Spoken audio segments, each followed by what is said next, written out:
Ghostbusters Afterlife.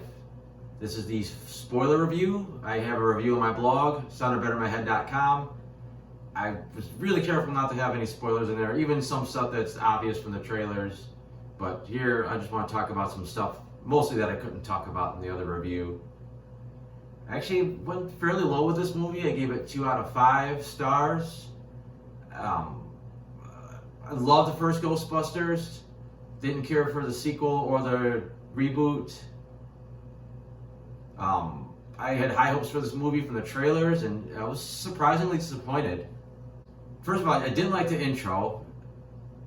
You know, you have this mysterious figure doing something with ghosts that dies, and they try to set up this mini mystery early on, but it's like, from all the trailers, it's like you already know that it was Egon. And weird that the movie just kind of beats around the bush for a long time before they reveal that. But the audience should already know going in. Just from the trailers. Again, maybe that's a marketing thing, but I don't think there was like any doubt who that was supposed to be. And then it's just awkward because obviously Harold Ramis died, so you know it's not him, and it's just like essentially a body double. So I don't know. It was just a weird intro. Everything starts off kind of slow, and it slowly starts to pick up. And then it just kind of turns into like basically a copy of the first Ghostbusters plot. And you basically got Gozers trying to return. You got the 2 dogs that need 2 human hosts so that they could do the gatekeeper key master thing. And basically, like I said, the same general idea as the first one. And then I think it just kind of lost something there. I think it started getting a little predictable because you kind of knew, okay, this is going to happen. This character is going to be fine because characters in the first film were fine after they got possessed by the dogs. And I think it lost something there. The movie was 2 hours long. I thought it dragged a little bit in the beginning, but once it got going, it rolled pretty good. So I thought the 2 hours actually relatively went pretty quick.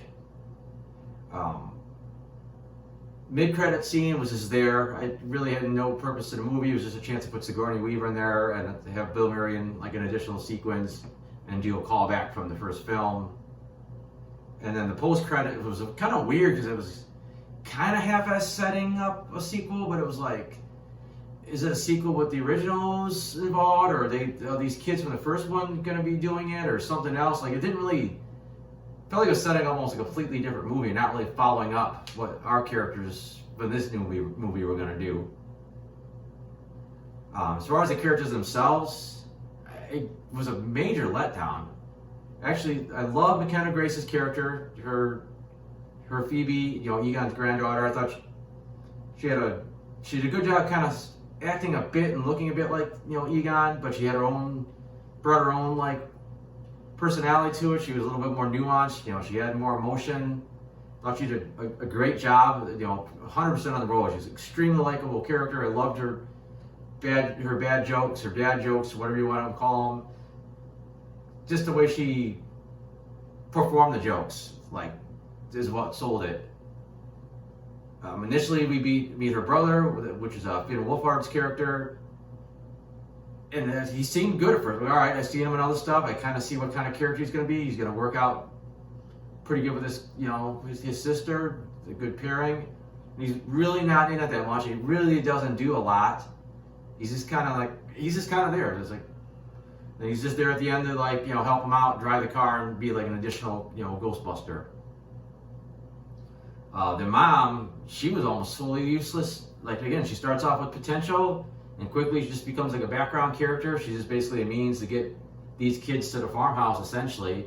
And then later on, they're going to need a woman to be possessed by one of the demon dogs. And that's basically her role in the movie. And even the emotional stuff with her father, it works a little bit, but if she would have been defined better, it would have hit home a lot harder. It was just kind of there. Paul Rudd, always great in everything. He didn't knock it out of the park as much as I thought he was going to here with the humor. The whole movie in general was a little bit flat humor-wise. The first Ghostbusters was kind of a comedy classic, and this one's just a couple of jokes sprinkled out, but it's just not a comedy by any sense of the word, in my opinion. But I said, Paul Rudd starts off great. I thought he had great chemistry with Phoebe. I'm like, all right, this is going to be pretty good. And then you don't really see him that much. And then again, they just kind of swap him out for the Rick Moranis character, and he's just another body to be possessed. And the only other there's a couple other major characters. The character podcast, actually, overall, he worked. He's a little too quirky at times, like sometimes he felt like just like a movie character, like this person wouldn't exist in real life, but then other times he just did feel like kind of like a quirky little kid. But as the movie went on, it became more and more obvious he was the stand-in for Dan Aykroyd's character. He just that kind of goofy enthusiasm and always wearing those funky goggles and just certain things that he did, that childlike innocence that Ray Stantz had, except this is actually a child this time. So I don't know, that kind of took me out of it a bit, I guess. And the other wasted character was Lucky, basically the love interest for Finn Wolfhard's character. Like, I don't know why she was in it. Like, they do start, he seems like an important character, they're setting up this romance, then he's basically kicked off to the side. And like, not only he come back, but at least he makes sense because he's family, but she's just there. It's like, oh, well, you're here, here's a proton pack or whatever, join the fun. Like, she has no skin in the game. There's no chemistry between, for the romance part of it. Like, she was just thrown in there because they wanted another Ghostbuster, basically. And then, of course, the original cast was used pretty well. Like, you got the little brief thing with Ray early on. It kind of went on. It's kind of weird that he's just telling some stranger like his whole life story about Egon and the Ghostbusters, but whatever, it worked. We needed some exposition. And then, of course, them showing up at the end was nice. Cool seeing them briefly in action. At least Bill Murray got to throw some stuff out there. Felt like he was just kind of riffing, which is, what usually helped the first Ghostbusters work out so well, comedy-wise. It was definitely straddling the line, bringing the ghost of Egon in, because the story they were telling, you kind of got to see him, but obviously it could be disrespectful to the actor and his family. I'm sure they had to sign off on it. But I thought the CG worked pretty good, especially they got some leeway because he was kind of see-through, he's kind of a ghost. I liked the original cast's reaction to seeing him, even though obviously he wasn't really there. I think they sold it that they were seeing their friend. And I think that scene worked better emotionally just for the fact that the actor did die and not the character. If it was just the character, I don't think it would have hit as hard. And then it kind of ends awkwardly, like, he goes up to wherever, heaven, and you get the nice little 4 Herald card.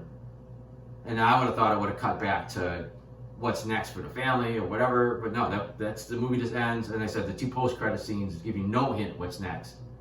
Like, by realistically, 2 school children should not be out fighting ghosts, so it's like, you want to see them continue the story, but how can, these adults logically let these kids go out there and do something dangerous if ghosts keep still showing up, because they supposedly shut it all down. And then the biggest issue a lot of people are having with the movie, I think some people don't, but I do, is the fan service.